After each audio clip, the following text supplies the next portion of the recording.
us, wherever you are. If you're joining us on television here in the Santa Barbara, California area, we welcome you at TVSB, and so many of you joining us around the world at all these different places, the YouTube channel and our website, goodlifetelevision.org, and also on the podcast.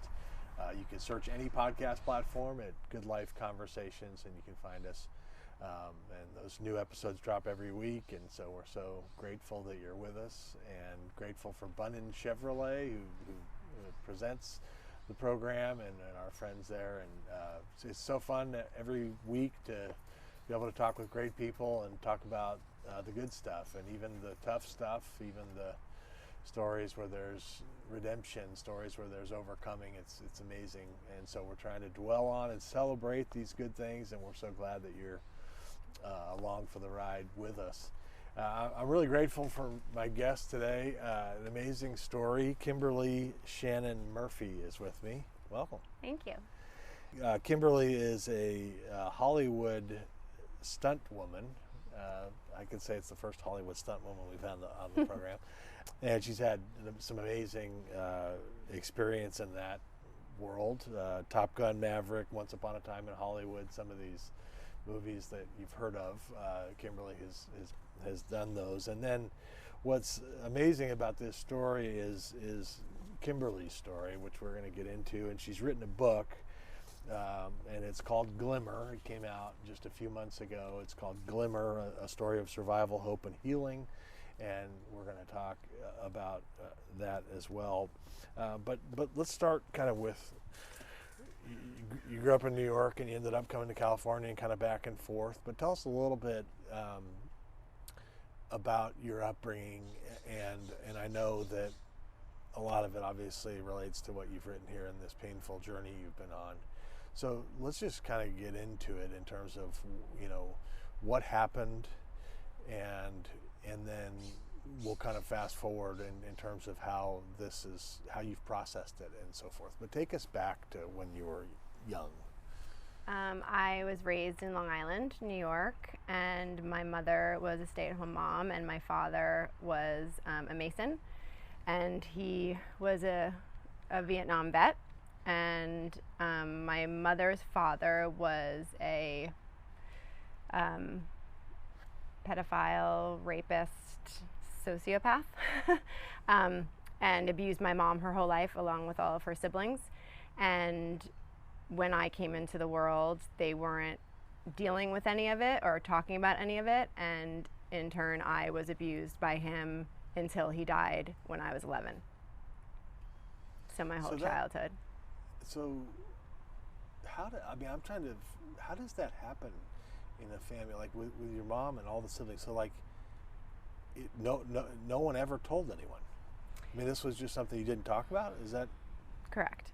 Yeah. My aunt, the one who I speak a lot about in the book, who is no longer with us, but she spoke up when she was 9 years old and told her mother that this was happening to her, and my grandmother approached my grandfather about it. He denied it, and that was that. My grandfather was a very powerful man. He was an architect. Well, I thought he was an architect, and found out recently that he actually lied about being an architect, but was a very persuasive person, and he worked for an architectural firm, and the man who owned it kind of took him under his wing, and when he passed away, he left him the firm. So my grandfather just pretended that he was an architect and worked his whole life as an architect when he wasn't actually an architect, and made a ton of money and was really successful, and no one ever questioned him about anything. Wow. So he dies when you're 11. Yeah. And so when you're going through something like that, I mean, so does it just completely change your mind so much that you can't, I'm trying to imagine this. Did you address it with him, or did you ever say anything to him like this is? Not with him, no. He made it very clear if I ever said anything that he would kill me, and he tried to on many occasions, or at least I felt like he would kill me. Like there were situations that he tried to suffocate me, And whether he would have went through with it or not, as a child, I feared that he would have. And so that really just kept me quiet because I was scared for my life. I was also very just confused in general with what my life was and how I was brought over to my grandparents. And especially in that time, in that generation, you're very much taught to like respect your elders, and these are your family members and your grandparents, and and you don't question anybody. You Right. just that was my life, and I didn't question anybody, even though I knew it was wrong and I was terrified. I never said anything until after he died. So he threatened you. Oh yeah. Yeah. Oh my goodness. And at one point you talked to your mom. Yes. And was that before he died? No, it was after he died. Okay. Mhm. And what did you say? What did she say? I was 15, and I was sort of trying to cope with everything I sort of knew to be true, but was extremely confused as I still am, as how this type of abuse happened under everybody's nose, Right. and nobody did anything about it. But it just shows you how generations of abuse that are passed on, how dysfunctional families sort of just operate in this way, and that this is the way that it is, and no one protects the children or the people that should be protected. And so when I was 15, I finally said something to my mom because it was sort of becoming way too much for me to keep inside anymore. I can imagine. Yeah. So you talked to her, and then at that point she told you that happened to me too. Yes, So you didn't know that until that point. correct. So do you think she knew, or? I think when you're being abused, especially by somebody that is supposed to love you, there's a disconnection that happens in our body, and there's so much now like science around all of it, and there's so many doctors that I connected with while writing my book that endorsed my book, Gabor Mate being one of them. He's one of the top trauma doctors in the world. That you disconnect from your body. You literally, your brain shuts off and you leave your body in order to sort of just get through with this horrific thing that's happening to you. And so it manifests itself in your body, but your brain and your body are almost like two separate entities. And, when you sort of come to terms with it and doing all the work around it is sort of, I think, marrying those two things together again, that for me were never together. I don't think I was ever in my body. It started when I was 3 years old. So I don't think I ever really was connected to myself or knew what that meant or even who I actually was. And that's how I always truly felt. I think it's hopefully the world is kind of awakening to this pedophilia thing. Yes.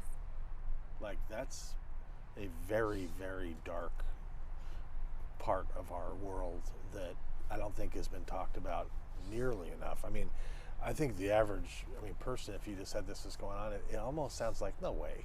Mm-hmm. I mean, even you saying that to me right now, saying it started when I was 3, Mm-hmm. I'm like, what? Yeah. Like it doesn't seem human Mm-hmm. that this could happen. It's not. It's really not.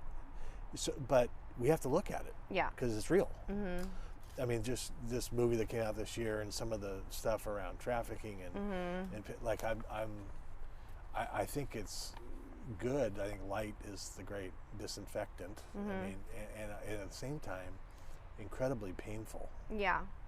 Which is why I think that it's not spoken about so much. I mean, interfamilial abuse, which is what they sort of call it now, people that are abused as children, 95% of them is by a family member or by somebody that the family knows, which is like a massive number. Yeah. And people don't talk about it because there's so much shame around it. And that's exactly why I wrote the book, and why I decided to come out and speak on it is because nobody really does, and I get why. It's extremely painful. Yeah. And me writing my book, no one in my family talks to me anymore because I'm What? speaking the truth about what happened. It was really interesting how it all happened, and all of my doctors sort of said that was what was going to happen when I was getting my endorsements for my book. And they said, "Are you still talking to your family?" And I said, some of my sisters, I have 3 sisters. They're not all in the book. I only have one sister in the book as just sort of like a fictitious character. My one sister, when I got the book deal, just stopped talking to me completely. And my second sister was close behind her. And my parents, I sort of walked away on my own because it was becoming, because when you're living in a family where this is all you know, this is your reality, you sort of make it okay, because what's the other alternative? You don't have a family. Like, the people that you were born into, that you're attached to, that are supposed to take care of you, if you walk away from them, you're technically like alone. Yeah. Once I wrote the book, and once I had one of my actresses read the book for me, she did the audiobook because it was too difficult for me to read it out loud. And hearing her read my story, for the first time, I felt exactly the way you feel hearing my story. But I never felt that way before. Hearing my words back to me, I felt like, how on earth did this happen to me? How on earth did my entire family not know? Because that was everybody's answer. We just didn't know. Like, we didn't know. We're so sorry. My dad's always said to me, if I knew, I would have killed him. And I always took that as like a response that was okay with me. I was like, no, I know, Dad, it's okay. Now I'm at a point where I'm like, well, why didn't you know? Because all of it happened when everyone was in the house. This wasn't like I went on vacations with them and I was alone with them. I wasn't. It happened on Christmas. It happened on, Thanksgiving and Easter and all of the things. So it's become impossible for me to live like a healthy life with like my husband and my daughter that I created, and still be in communication with the people that left me so broken. So do your sisters think you're lying about all this? No, Then not at all. Why won't they talk to you? They were all abused. But why won't they talk to you? Because they're dealing with their trauma in a different way than I'm dealing with my trauma. In their eyes, me writing the book is going to ruin all of our children's lives, were the words from my sister. Ah. So they're afraid that by me speaking about our family, because they don't want their kids to know, they don't want to talk about it, which is how we got here in the first place. Right. That's what they genuinely feel. And I'm not angry with them about it. I think they're coping the best way that they know how to cope, but I just don't think it's the right way to cope. And I don't think that's how you break cycles that are so necessary to break in my family. And it takes something like this to do that. And it's not easy. This hasn't been easy for me to do. And navigate my daughter through all of this has been really, really hard. But I know that when she's older, I can say that I did things different. Yeah. It's very courageous. I naming something, I think, is so powerful. I'm not a psychologist, but there's something about naming it, saying it out loud. Yeah. That, yes, is very uncomfortable, especially for the people who were involved. But sorry, part of me just wants to say, you know what? Blow the whole thing up and let's start over. Yeah, exactly. You know what I mean? And then we can get to like solid ground and then start something. You know what I mean? Like that part makes sense to me. Instead of pretending, instead of denying, instead of living in some alternate universe, like why not just say it out loud, guys? Yeah. Well, they have, but their feeling is like, okay, we said it, let's move on. But the way they've moved on, you can't move on from something like this without really processing it and dealing with it and living in your truth, which in my opinion, they aren't. And then you just pass it down to the next generation. And it may not be through sexual abuse, but it's through other forms of however you're coping with what happened to you. You're then parenting from that space, which is extremely horrible and toxic for your children. Right. And I just won't do that. Right. We want health. Yes. Yeah. That's a good point. It's almost like a shell game or something. Like you just move it to some, I mean, I think that's true with so many things. I mean, the way people deal with trauma. Okay, I won't address this, but then I'm drinking or I'm you know, or it comes out in the fairs, or you know, this or that all of a sudden you're like, it always it's like a whack-a-mole. It's going to pop up. Oh yeah. Right? I mean, never goes away. Yeah. That's, wow, what a big decision, and what a powerful decision, and a courageous decision. So from 15 until today, you've been on a journey from when you talked to your mom, you came to Hollywood. We'll get into your career a little bit, but how do I say this? Like, if you're talking to trauma, you are, a lot of trauma survivors are going to read this, and that's wonderful. What is the message, or how could you summarize kind of a little bit of the message, what you would advise somebody who's watching this right now or reading your book about dealing with their own trauma? What's helped you? I know you're still in process. We all are. But till today, from what you've learned, what would you say to that person? The biggest thing that I learned when I started speaking my truth just out to people and friends and people that were in my life before I ever started writing was that I would say almost 100% of the people I confided in said to me, oh my God, I was abused by my dad. Oh my God, I was abused by my mom, my brother, my cousin, my neighbor. And that was everybody. And they would say to me, you're the first person I'm telling, because no one's ever told me. And I finally feel safe, like you're a safe space that I can tell you that this happened. And it just made me realize how many people are affected by this, and how many people stay silent because they don't want to upset the people in their family or their mother, and I just say, who cares? Because you're not saving yourself, you're not helping yourself, and we can't change what happened to us, unfortunately, but we can change and write the future of our life and what that looks like, and that all lies within us speaking our truth and really living an authentic life. Authenticity. Yeah. Yeah, I think there's like I said, naming, like there's a power that comes with actually saying the truth.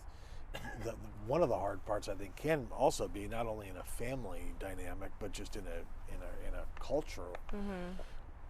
Like, it's not okay to not be okay, or it's not okay, like that kind of thing. Have you found?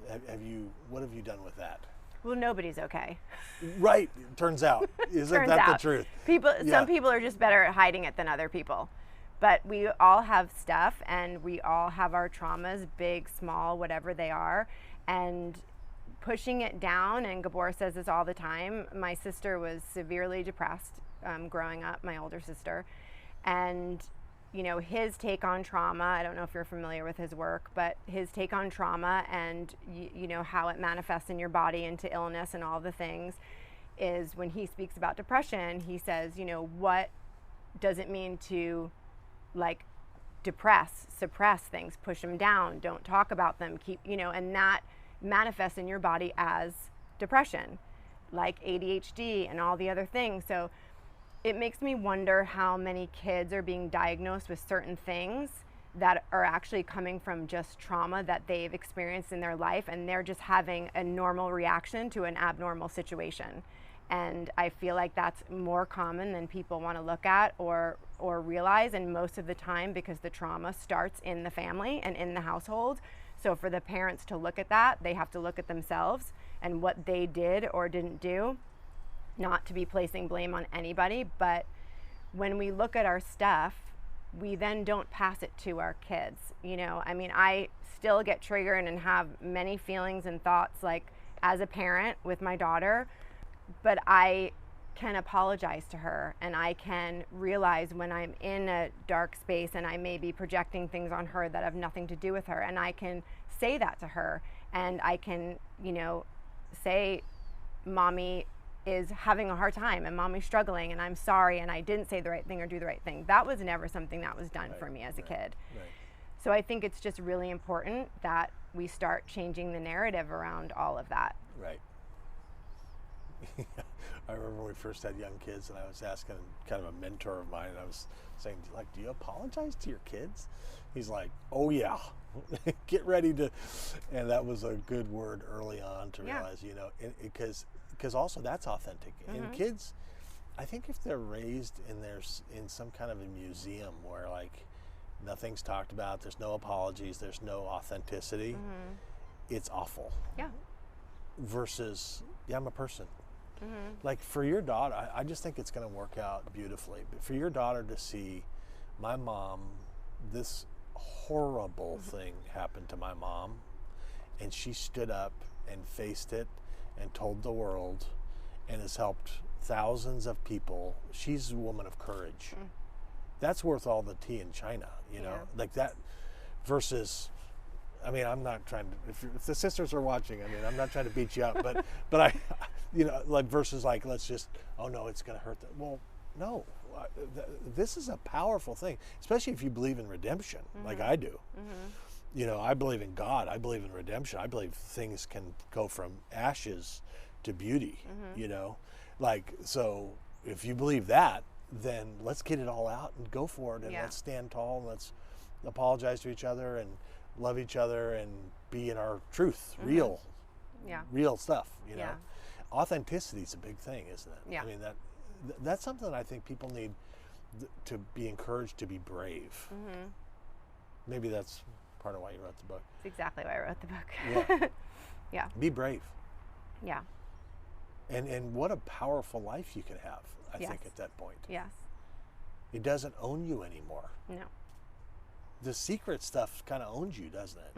You keep it locked away under the bed or under, like, it owns you. It does. And it's interesting because there was a situation that happened in my family after I wrote the book. And it just speaks to exactly what I'm talking about when I'm saying that the trauma just passes down from generation to generation if you don't deal with it. I speak about in the book that something horrible happened to me on my communion. And my mom is fully aware of it. And she was over one day and she said, oh, your sister asked for the communion dress, because we all wore the same dress. And so I had it pressed and I mailed it to her. And I was like, what? But this is what I'm saying. So you can say that you are aware that this happened, but if you're not dealing with it, which clearly they're not, because they were aware of the story, and then this is still happening. So she said, I sent the dress to your sister. And I said, well, you have to get that back, Mom. Like, do you not remember what happened to me in that dress? She said, oh gosh, I forgot.